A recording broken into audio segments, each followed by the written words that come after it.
vanishing folklore and beliefs. Gorgons in Modern Greek Folklore, public domain reading. The modern conception of the Gorgon, or Gorgon for popular belief, seems to vary locally between recognizing one or more such beings. It is extremely complex. Of my own knowledge, I can unfortunately contribute nothing new to what has been published by others concerning them. For though I have several times heard Gorgons mentioned, and always on further inquiry found them to be terrible monsters who dwell in the sea, it has so chanced that I have been unable to get any more explicit information on the subject.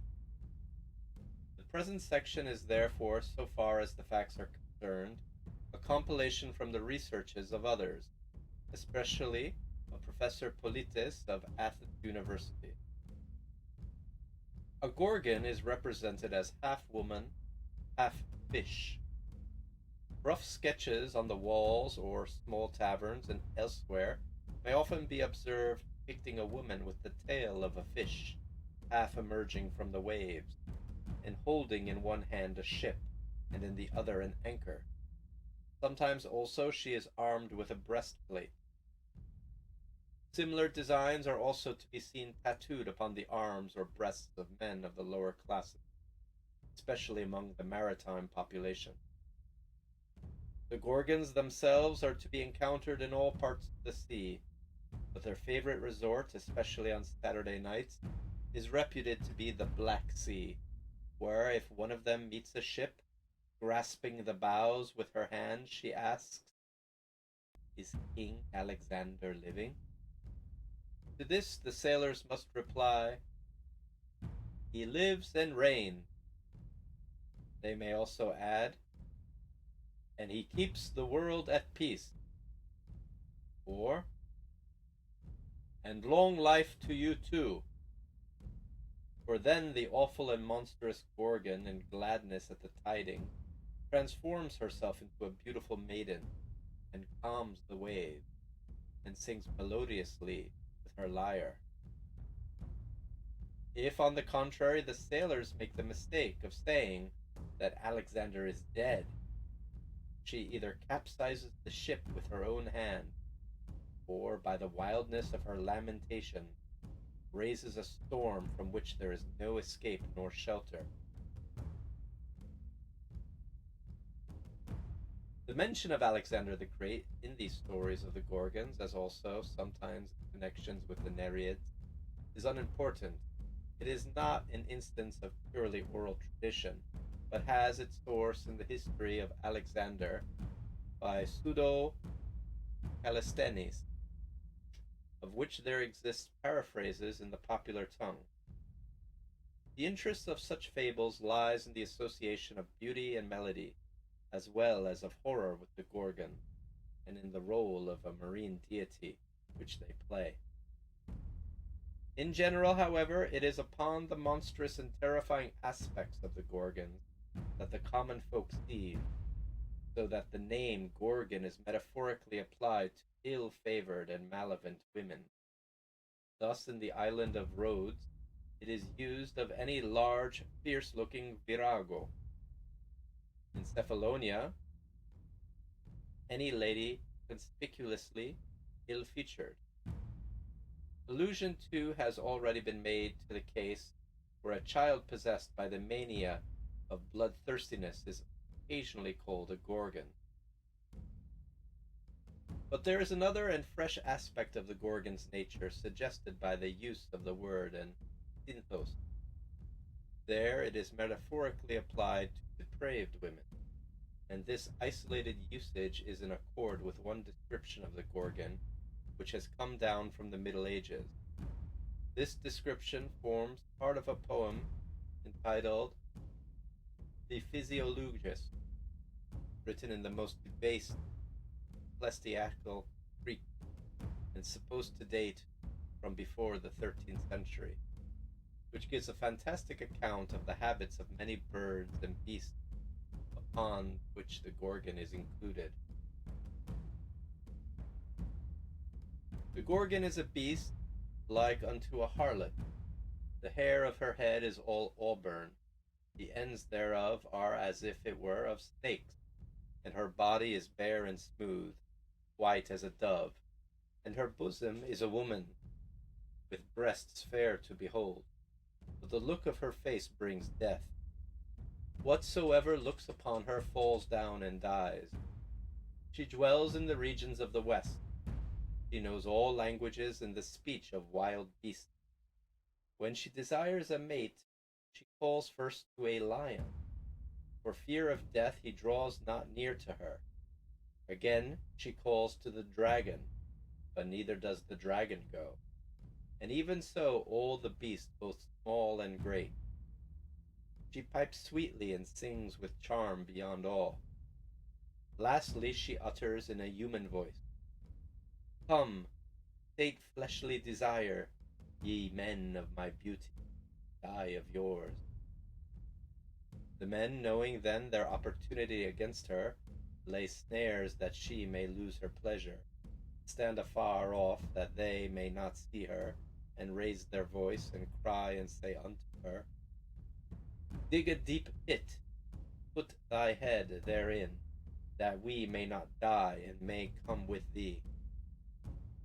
She straightway then goes and makes a great hole and puts her head therein, and leaves her body from the waist downward, it is seen, naked. So she remains and awaits the pains of lewdness. The man goes from behind, cuts off her head, holds it face downward, and places it in a vessel. And if he meet dragon or lion or leopard, he shows the head, and the beast will die. These modern or medieval descriptions of the Gorgons, though they are by no means consistent with one another, offer four main aspects in which the modern Gorgon may be compared with the creatures of ancient mythology. Her face is terrible, either in its surpassing loveliness or in its overwhelming hideousness, and she possesses the gift of entrancing melody. She is voluptuous, and she dwells in the sea. The first aspect may be derived directly from the ancient conception of the Gorgon. The word Gorgon itself is a name formed from the adjective and means simply fierce or terrible in look, without implying anything of beauty, or the opposite. While of Medusa, the Gorgon par excellence, tradition relates that once she was a beautiful maiden, beloved of Poseidon, and that it was only through the wrath of Athena that her hair was changed into writhing snakes, and her loveliness lost in horror. Moreover, in ancient works of art, the representation of the Gorgon's head varies from a type of cruel beauty to a grinning mask. But it is also possible that the idea of their beauty is due to a confusion of Gorgons with sirens, from whom, as we shall see, certain traits have certainly been borrowed. These traits are the two next aspects of the modern Gorgon, which we have to consider: the sweetness of their singing and their voluptuousness. These were the essential qualities of the siren, and have undoubtedly been transferred to the Gorgon, no less than the Lamia of the. Possibly also from the same source comes the mixed shape, half woman and half fish, in which the Gorgon is now portrayed. The sirens were indeed originally terrestrial, dwelling in a meadow near the sea, yet not venturing in the deep themselves, but luring men to shipwreck on the coast by the spell of their song, and an echo perhaps of this conception, though the sirens themselves are no longer known, lives on in a folk song which pictures the enchantment of a maiden's love song wafted to seafarers' ears from off of the shore. And thereby a ship was passing with sails outspread. Sailors that hearken to that voice and look upon such beauty forget their sails and forsake their oars. They cannot voyage any more. They know not how to set sail. But by the 6th century, the traditional habit of the sirens had changed. The sirens, says an anonymous work on monsters and great beasts, are mermaids who, by their exceeding beauty and winning song, ensnare mariners from the head to the navel. They are of human and maidenly form, but they have the scaly tails of fishes. This description establishes an unquestionable connection between the sirens and the modern Gorgons. But the fourth aspect of the Gorgons on which I have to touch, their connexion with the sea, is not, I think, to be explained as another loan from the sirens. On the contrary, the Gorgons were, it would seem, deities of the sea when the sirens were still dwellers upon the shores, and it was their originally marine character which enabled them to absorb the qualities once attributed to sirens. Thus, according to Hesiod, the 3 Gorgons were daughters of the sea deities, Phorcys and Sito, and their home was at the western bound of the ocean. Further, one of their number, Medusae, was loved by the sea god Poseidon, and gave birth both to the horse Pegasus, whose name was a derivative of water spring, and whose resort was certainly the fountain of FEARANN. Also to Cuirtear, whose bride was caillte, daughter of the far-famed Ocean. Whether this mythological problem is capable of solution in terms of natural phenomenon does not here concern us, but it is a straightforward and necessary inference from these genealogical data that an early and intimate connexion existed between the Gorgons and the sea. And here art comes to the support of literature. The National Museum of Athens are 2 vases of about the 6th century, depicting Gorgons in the company of dolphins. The first, an early Attic amphora, represents the 3 Gorgons of whom Medusa appears headless, surrounded by a considerable number of them. The second, a caillte, with offset lip of the Kleinmeister type, portrays a single Gorgon with a dolphin on either side.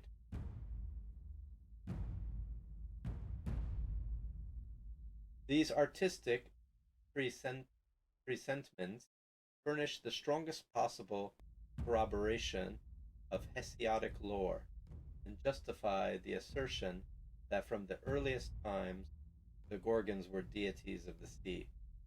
It was clearly then in virtue of their own marine character that they were able later to usurp also the place of the sirens. But the sirens are not the only ancient beings who have contributed to the formation of the popular conception of modern Gorgon. In one story, the personality of Scylla is unmistakable beneath the disguise of the name. This fusion is the more natural in that Scylla was from the beginning a monster of the sea, whose form, according to Virgil, terminated like that of the latter-day Gorgons, in a fish's tail, a monster too fully as terrible in her own way as any Gorgon might be. The following extract from the story contains all that is pertinent. So the lad departed, tramped on for 24 hours. Then he came to a village by the sea, and saw some men busy lading a boat with oil. And they were carrying on board each one a barrel. When he drew near to them, he said, "Can you carry but 1 barrel at a time, my good fellows? See how many I will carry."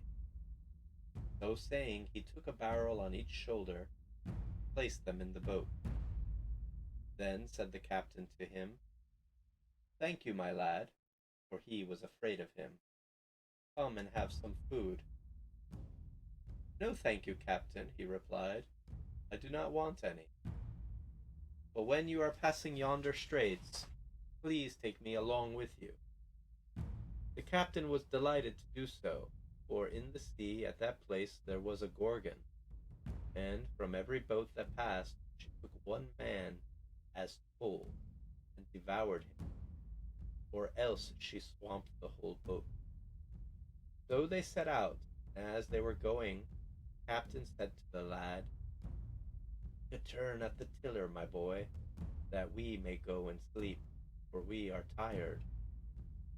Accordingly they went below to sleep, so they pretended. The lad remained at the helm.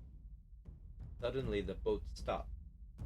He was looking about on each side when he heard a voice behind him. He turned at once and saw a beautiful woman with golden hair, who said to him, "Give me my tribute." "What tribute?" replied the man whom I devour from each boat that passeth. "Give me your hand," said the latter. Straightway, without demur, she gave it to him, tried to pull him down into the sea. At this the lad grew angry. "Come up, you she-devil! Come up here!" he cried, and dashed her upon the deck. Then he belaboured her soundly, and said to her, "Swear to me that you will never molest man again, or I will not let you go." "I swear," she said, "by my mother the sea, and by my father Alexander, that I will molest no one." Then he threw her back into the sea. Apart from the description of the Gorgon in this story, as in others, as a beautiful woman with golden hair, the tradition, which has contributed chiefly to the invention of the episode, is the ancient myth of Scylla. We may perhaps add of Charybdis, for here too the straits are the scene of alternative horror, either the devouring of one man out of the crew, or the sinking of the whole craft. But in spite of the fusion of both Scylla and the Sirens with the Gorgons, the crucible of popular imagination, analysis of the complex modern conception still reveals two elements in the Gorgons' nature which vindicate their claim to their ancient name: their association with the sea, the terror that they inspire.